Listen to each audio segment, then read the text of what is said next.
Il suffit pas forcément de poser une bombe pour être un terroriste. Alors là, on entre peut-être dans des choses plus techniques. Alors d'une part, on peut être terroriste sans utiliser de bombe. Le terrorisme chimique ne fait pas forcément boum, il n'y a pas forcément d'explosifs.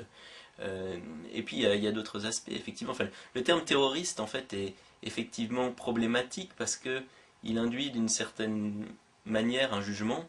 Et il est vrai que les terroristes des uns sont pratiquement toujours les résistants des autres. Il n'y a aucun groupe qui soit reconnu universellement comme terroriste, même la mouvance Al-Qaïda est prise pour ses partisans comme un mouvement de résistance, comme un mouvement de libération, mais pas comme un mouvement terroriste. Ça va être quoi la différence entre un guerrilleros et un terroriste?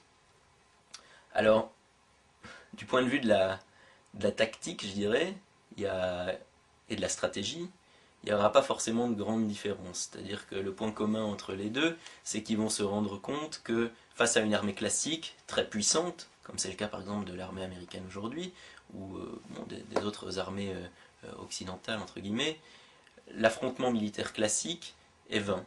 Quand on est un petit groupe euh, de combattants irréguliers ou de combattants asymétriques, comme on peut les appeler, chercher l'affrontement militaire face à des B-52 ou des F-16, c'est presque perdu d'avance. Donc ces acteurs-là vont devoir opter pour des tactiques différentes, des tactiques de contournement.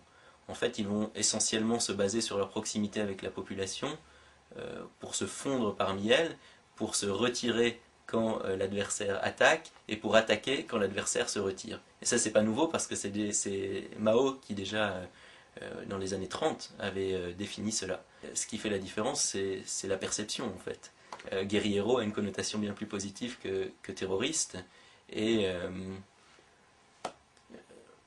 aucun adversaire asymétrique ne s'autodéfinira comme terroriste. Il va préférer se qualifier de guerriero, de combattant de la liberté, de résistant, mais bon, terroriste a une connotation négative évidente et ils ne vont pas s'appeler comme ça.